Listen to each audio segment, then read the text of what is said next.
Okay. Mm-hmm.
Good morning.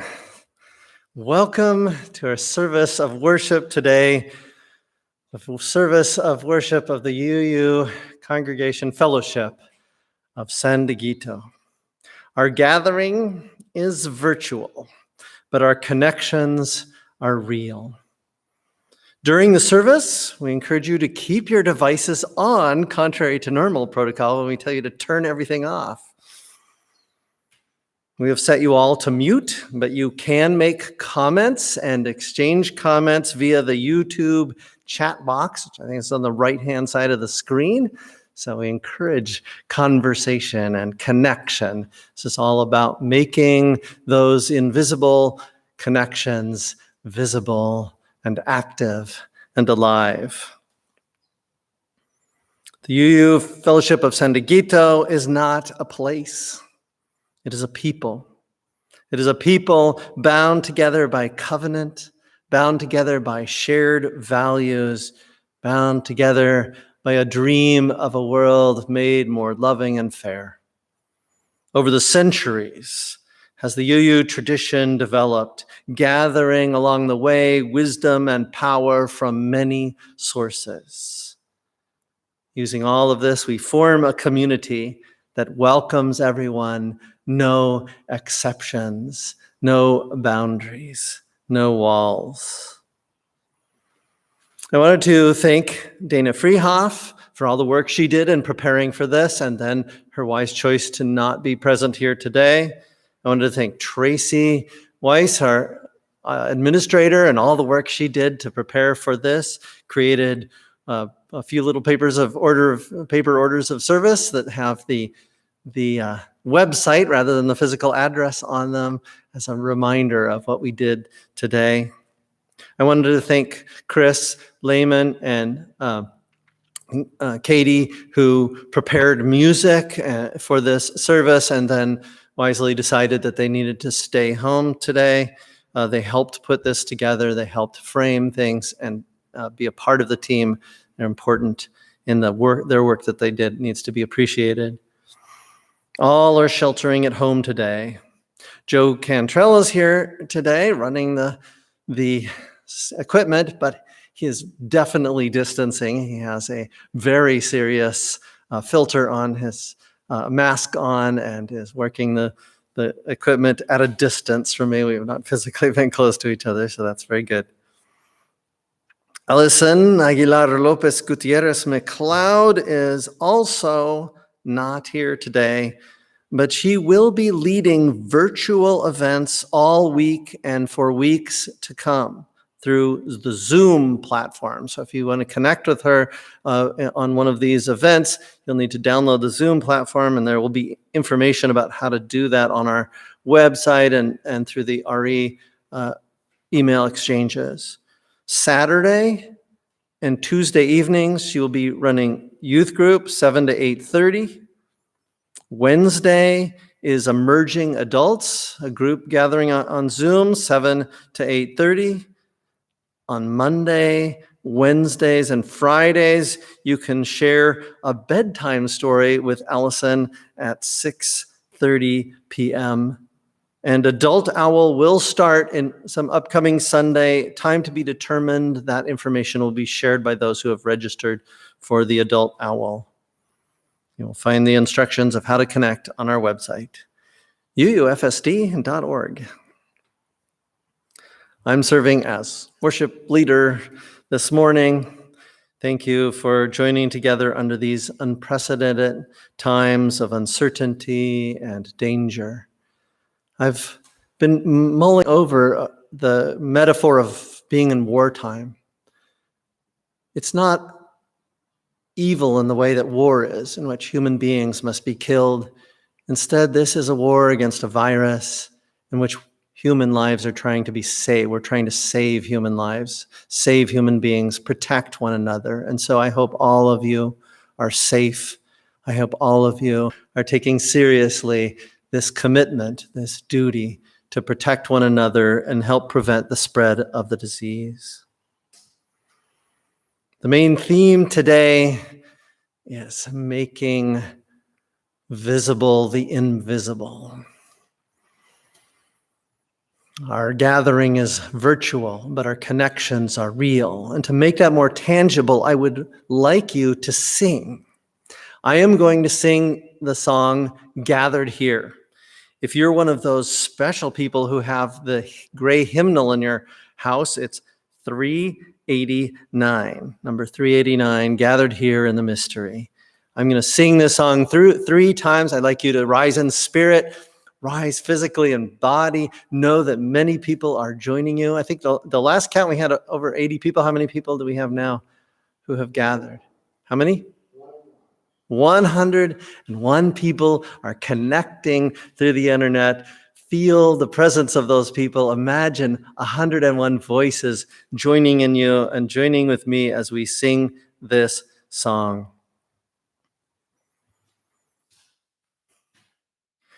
Gathered here in the mystery of the hour, gathered here in one strong body, gathered here in the struggle and the power, Spirit draw near. Gathered here in the mystery of the hour, gathered here in one strong body, gathered here in the struggle and the power, Spirit draw near. Gathered here in the mystery of the hour, gathered here in one strong body, gathered here in the struggle and the power, Spirit draw near.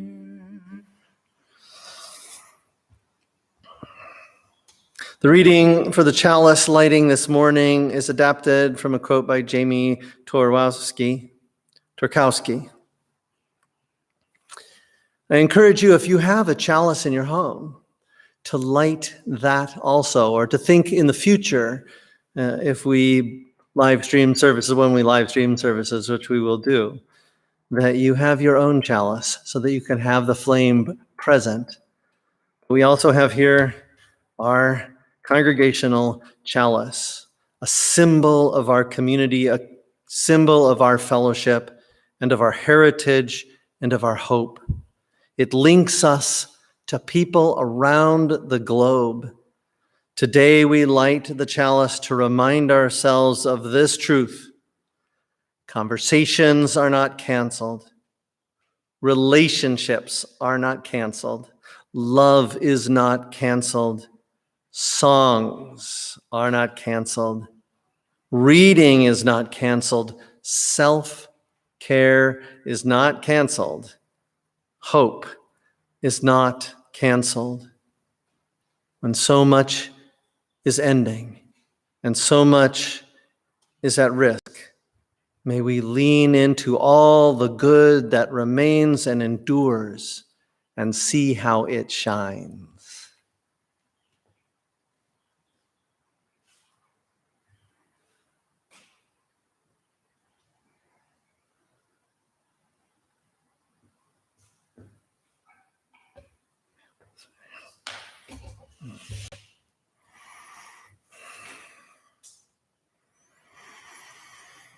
Now, let's all join in singing our centering hymn, Spirit of Life, and then it will be followed by my reading of the covenant, which I expect you to join in at your homes. Spirit of life, come unto me. Sing in my heart all the stirrings of compassion. Blow in the wind, rise in the sea, move in the hand, giving life the shape of justice. Roots hold me close, wings set me free. Spirit of life, come to me, come to me. Now, the fellowship of San Gito Covenant. May love be the spirit of this congregation. May the quest for truth be its sacrament and service be its prayer. To dwell together in peace, to seek knowledge in freedom, and to help one another in fellowship. This is our covenant. Each week we take a moment to acknowledge our personal joys and sorrows in the midst of this great global crisis in which there are so many grieving and so many afraid and so many uncertain, looking into the future and not knowing what will happen. It is essential that we hold each other in our minds and hearts. If you have a joy or sorrow that you would like me to speak, I encourage you to type it out in the chat window of the YouTube page. I think of my grandchildren and my family and the members of my family who are probably connecting right now through the internet. I want them to be safe. It's hard to be so physically far away during these uncertain times. It's a very personal sorrow that I'm not with them. It is a deeply personal joy that they are in my life and that I'm connected to all of them. Is there anything else? I will place one stone to represent all those unspoken and untyped and unsent sorrows. I know that there have been many sorrows and fears exchanged through the internet, through social media throughout the week. For all of those, I acknowledge with this stone.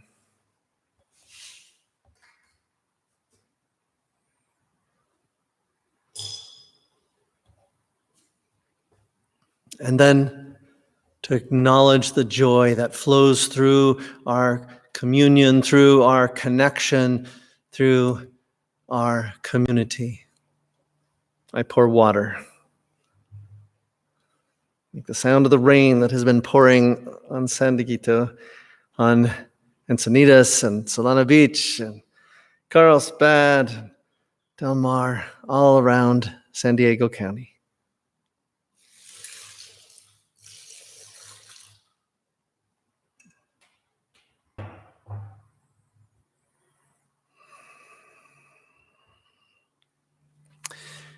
The virus outbreak has, of course, made many people feel frustrated and powerless and confused. In this stressful time, it is essential to know that we are still all together. We are in this together. We are doing our social separating, our social distancing together. This is what binds us, is our desire to protect one another, not simply out of fear for ourselves, but out of our love and compassion for others. It is important to remember that we still have a duty to reach out and to make connections, even while we're stepping back. We may be asking, what can I do? Here's some things to consider. Check on your elderly neighbors. Check through phone, because the phone lines are still working. The cell lines are still open. Connect via email and text and Facebook. Write a letter to someone. Let them know that you are here for them and available to help. I noticed that some have been connecting through the caremongering page on Facebook. There are many ways to connect. I want you to know that as a fellowship, the UU Fellowship of San Diego, we are going to continue to pay all of our hourly workers. We're working to figure out exactly how we will do that and to what amounts, but we're going to continue to make the pay. We have already made the pledges. We've already made the commitments. We're going to follow through on those commitments. And I expect all of you to continue to find ways through our website, through the page where we have a link where you can donate, or electronic payments can be made. Many of us already have set up automatic, continuous pledging. Please be conscious of that. Be aware of that. Make sure that that's working smoothly so that we can continue to help one another. The board has just approved and clarified the minister's discretionary fund. We have a discretionary fund that can be used to help people. I put a notice in the newsletter inviting you to donate directly to that fund.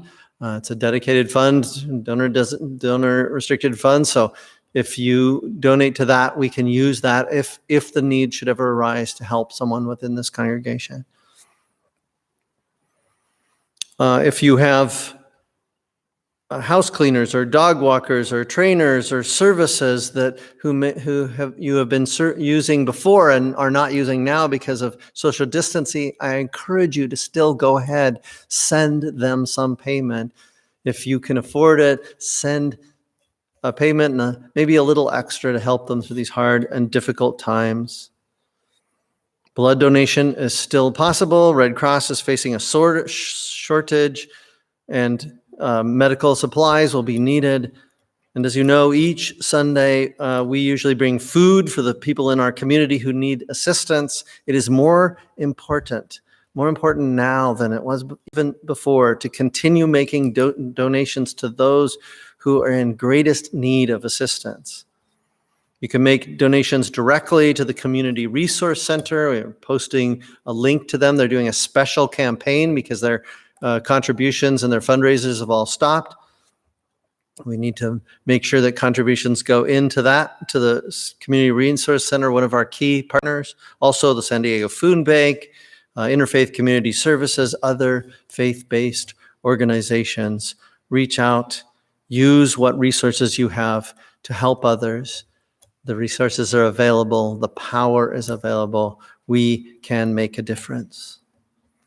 And finally, remember to give extra thanks to those who are still working.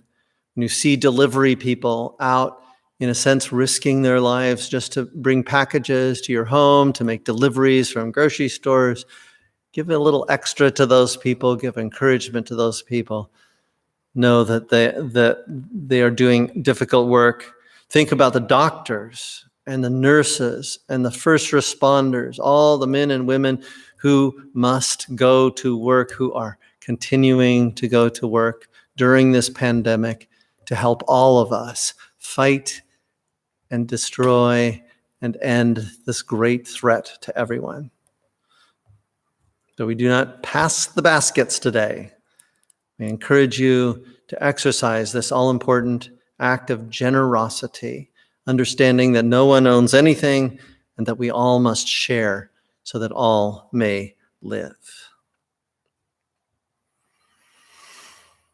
To move towards a time of meditation, I have a reading and then some music. The core reading today is from my poetic colleague Lynn Unger. This was a poem that she posted on March 11th, 2020, on lynunger.com, titled Pandemic. Pandemic.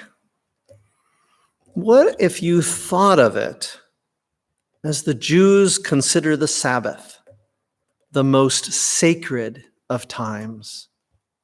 Cease from travel, cease from buying and selling, give up, just for now, on trying to make the world different than it is.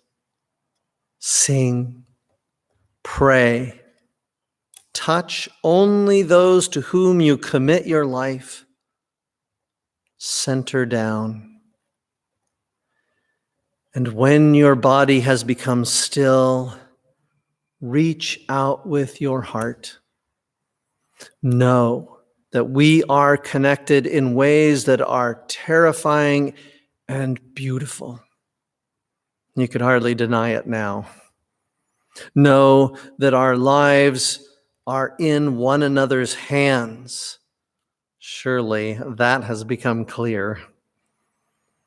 Do not reach out your hands, reach out your heart.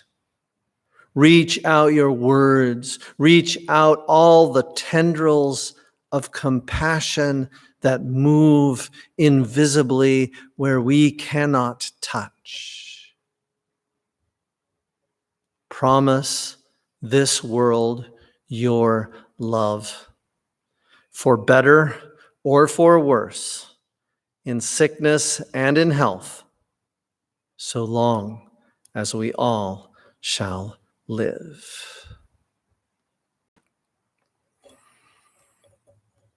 The purpose of this virtual service is to try to make visible the invisible connections, alive and active between us. The title, Making Visible the Invisible, was also the title of an art display at the Seattle Public Libraries a few years ago. For about 10 years ago, they had a visual display of all the information moving, all the books and ideas and connections. Making Visible the Invisible is the name of a book about images from the Hubble telescope, a space telescope that allows us to see corners of the universe we did not even know existed a few decades ago. And our bodies and our faces always make visible the invisible thoughts and feelings and life within. Religion is about making visible the invisible. May this flute also be a representative, a carrier, a reminder of the connections that endure, of all the good that endures. As I play this sermon, as I play this flute, take deep breaths, meditate on the sound, and then when I am done, there will be a few moments of silence.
Here in the Founders Hall, I can hear a bird outside chirping wildly, spring happy.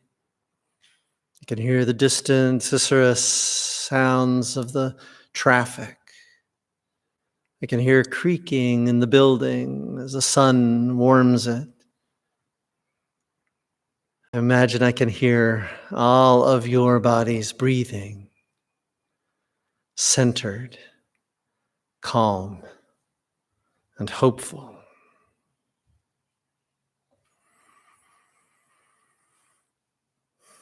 Extended Sabbath. We are all struggling with the changes the fight against the coronavirus is causing. Some of you may be very familiar with that famous painting, Vermeer painting called The Girl with the Pearl Earring. Even that painting has been changed. It's been retitled to The Girl with a Purell Earring.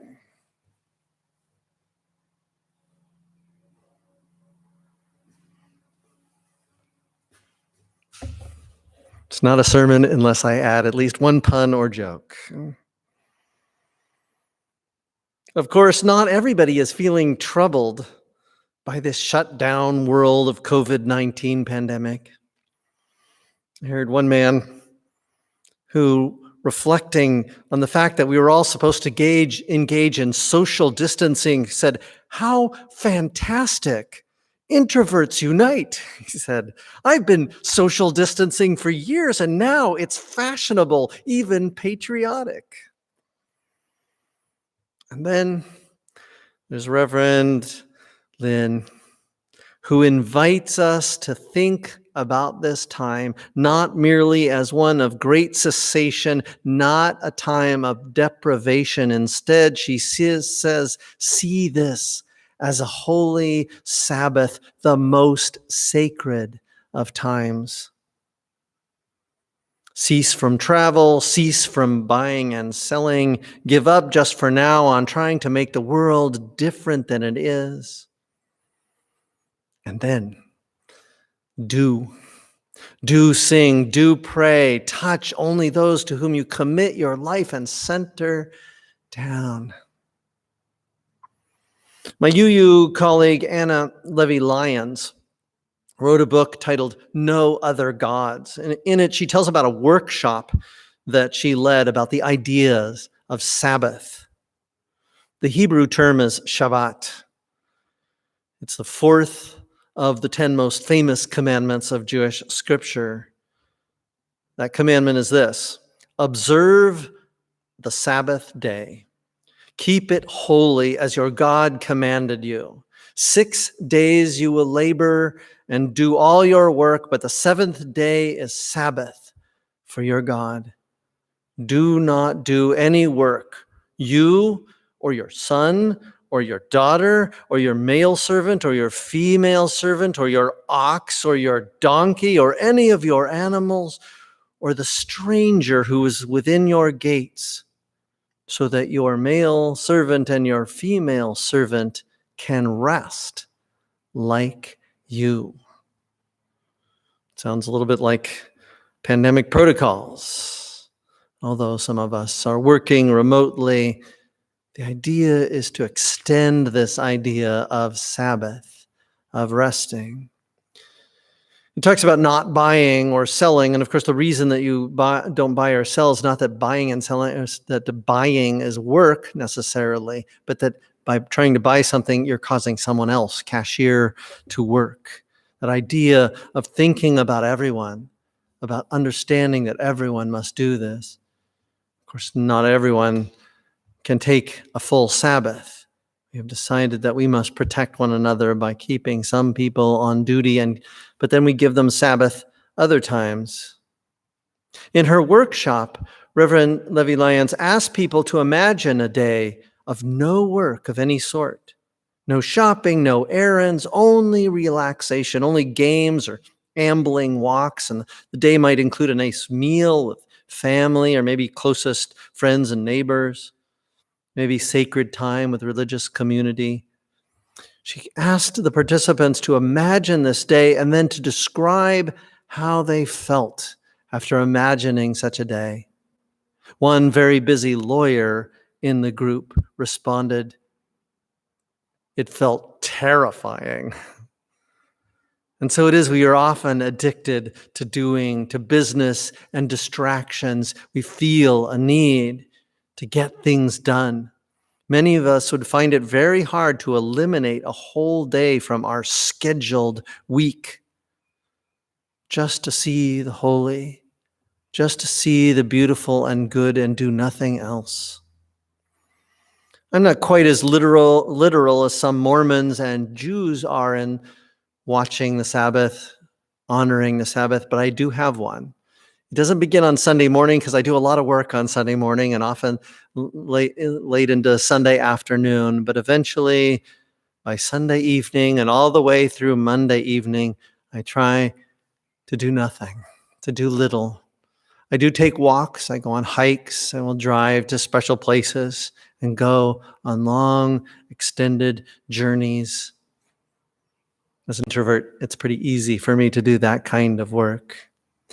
I've become very good at not reading most email. It is said that pure abstinence is a lot easier to practice than perfect moderation. And so I found that it's better to just not open up my, especially my business email account, my Reverend Thomas email account, anywhere between late Sunday and late Monday. I read novels. Sometimes I go shopping, but I take it easy and feel no pressure to buy anything. One of the greatest rabbis of the 20th century was Abraham Heschel. In a very UU fashion, he once said, "We are closer to God when we are asking questions than when we think we have all the answers." In 1951, he published a book called The Sabbath. And in it, he introduced a metaphor for Sabbath or Shabbat as a place in time. Just like a sacred space, it is part of the world, part of the flow of the world. But to truly enter a sacred space, to truly enter Sabbath, you must leave the rest of the world behind. And once you are inside this sacred space, its spacious abundance can become awesome, even otherworldly. He wrote that in this one sacred day, the pores of time open and the world seems to breathe easy. It's not a day of deprivation. It's not a day of closing off, but a one of openness, of bliss, and surrender. Heschel wrote, "One must go away from the screech of dissonant days, from the nervousness and the fury of acquisitiveness and the betrayal in embezzling one's own life. Going away, we see our lives more clearly." He said, "Just to be is a blessing. Just to live is holy." The idea of taking the Sabbath every week is to make sure that we become aware of what is already present, but what becomes invisible every day, and then to extend that out into the week. And so now we have this weeks or months in which we will be doing sort of Sabbath-like work. Let us make it Sabbath-like work. Let us make it an opportunity to see the holy and the connections, the very blessing of being, the goodness of life. In her poem, Reverend Lynn Unger affirms the practice of Sabbath not as isolating, but one that connects us to others. Through opening to the sacred, we connect more deeply to the ordinary. If you have been isolated physically from other people, I am sure that you are feeling a hunger for hugs and touches. I remember a story I heard once of a woman who was elderly woman Most of her family had moved away. People that she had known had died. She was in a grocery store, and there was a little child who mistook her for her own grandmother. And the little child ran up and put her arms around this woman's legs and her waist and hugged her and said, "Grandma." And that woman burst into tears because she realized that it had been weeks and weeks since anyone had even touched her. We hunger to be connected, and it makes it so much more valuable when it's not there. Through the sacred, we connect to the ordinary and see its holiness. So Reverend Unger says, reach out with your heart, reach out with your words. Know that we are connected in ways that are terrifying and beautiful. Know that our lives are in one another's hands. I like the literal pun about hand washing there. Religion is about making visible the invisible. One of the most meaningful things that I get to do is lead a memorial service. In a memorial service, we celebrate the whole arc of someone's life. We remember in the midst of loss what we have lost and what we had and what endures. It's striking to me how often people will hear things in a memorial service and say, "Oh, I'd forgotten all about that." Grandchildren who will come up and say, "I didn't know my grandmother was a scientist. I had never known about her scientific work." And suddenly something's revealed that had been hidden. Something had been forgotten. Those connections are so important, and Sabbath allows us to open to them. And also, as the Sabbath commandment says, remember the animals, the ox and the donkeys. Recall all of our neighbors in Sabbath. It's a time of connection. Hear the birds singing. Remember the mighty and numberless nation of salmon who are fading, who are failing because of our actions. Remember the trees of the rainforest, the tall, towering trees, our great carbon sequestering friends. Know that they are dying because we have forgotten our connection, misunderstood, not seen the ways in which we touch them all the time. We can even, in the Sabbath awareness, remember the bats who suffered the COVID virus long before any of us, who died and built up immunities long before we knew we had to. Remember our neighbors. Remember our connections, because we lose ourselves, we lose part of ourselves, we forget who we really are when we try to be separate, unique, isolate. We are deeply interwoven with all other beings. And then Lynn notes this reaching out, this connecting, this opening to the holy is a way of realigning our lives with the greatest power, which is love. In this time, we should not be motivated purely by fear of death and disease, fear of economic collapse. No, as powerful and as important as those are, it is love. It is our desire to be connected with, to care for, to help and protect others that matters the most. Think of the vulnerable. Think of the people who are still living on the streets. Connect and reach out to them in whatever way is possible while keeping safe. Abraham Heschel said, "When I was young, I admired the people who were clever. Now, as an old man, I admire most the people who are kind." To reach out all the tendrils of compassion that move invisibly where we cannot touch. Reach out and make community. And then the Reverend ends her poem with a language of covenant, the language of marriage. promise this world. In the midst of all this fear and disaster, promise this world your love, for better or for worse, in sickness and in health, so long as we all shall live. Ours is a covenantal theology. We believe in the power of promises made and promises kept. We believe in the power of acknowledging when our promises fail, when we fall short of what we have dreamed, and then to remake our promises again and again. In this time of uncertainty, let us remember what is certain. In this time of distancing, may we make our connections more visible and durable. In this time of separation, may the invisible become more visible until we can meet face to face again. I'm going to play a little bit more music, and then we will extinguish the chalice.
Please join with me, those of you who have remember these words, our extinguishing words. We extinguish this flame, but not the light of truth, the warmth of community, or the fire of commitment. These we carry in our hearts, always, until we are together again.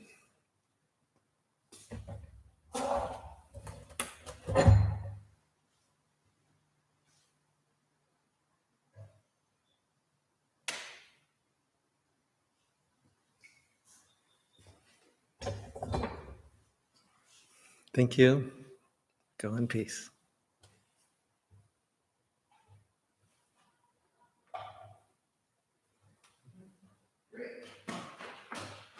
See how that worked.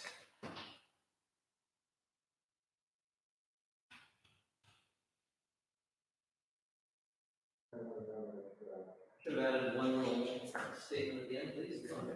Still running? Please let me know what that experience was like. Was that too long? Was that too short? What did you feel was worked? Did the singing help you feel connections? Did the meditation work? Tell me what your experience was like. I just want to know what it's like because I can't see your faces. I don't know what's going on. So please, through email, through phone calls, through texts, short little texts, please tell me what your experience of this is like and what your the other ways in which we're making connections, the ways in which we're keeping the invisible parts of our community visible, alive, and active. Thank you. Oh.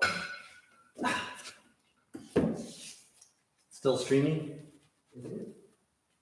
So, I completely forgot what I was talking about. Allison. Today, Maggie Marshall from the San Diego UU community came, and she came up here and brought this book.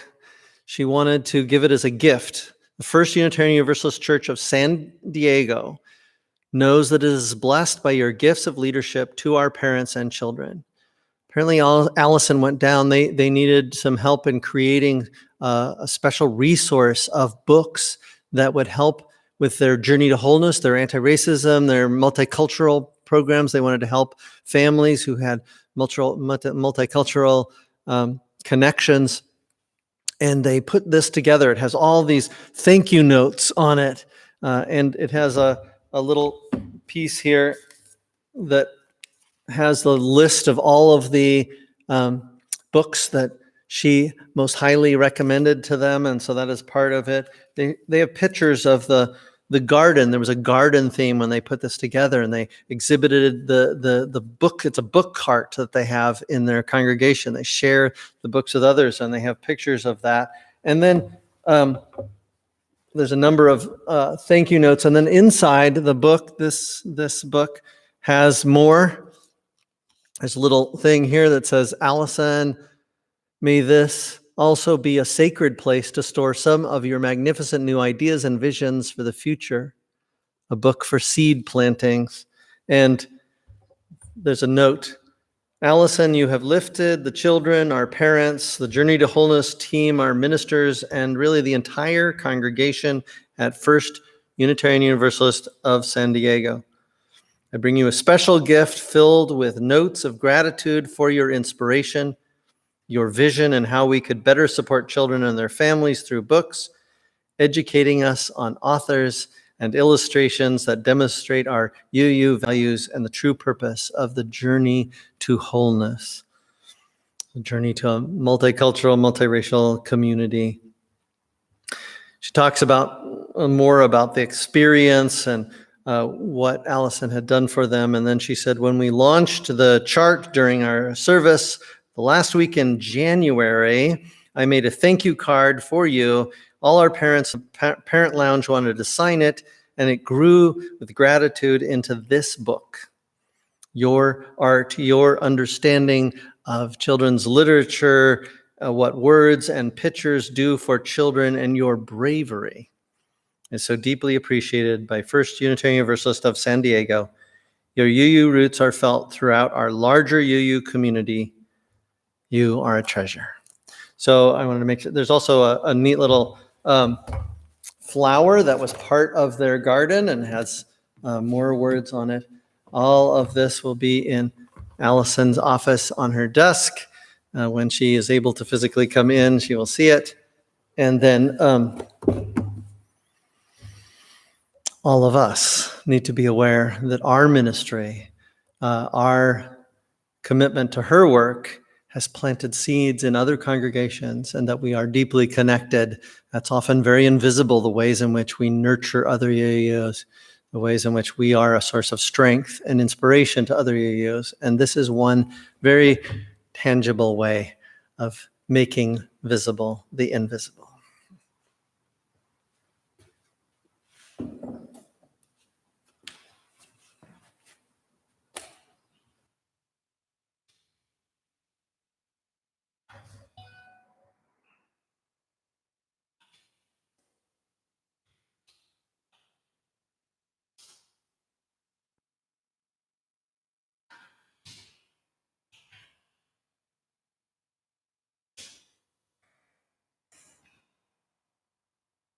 My wife says I did a good job.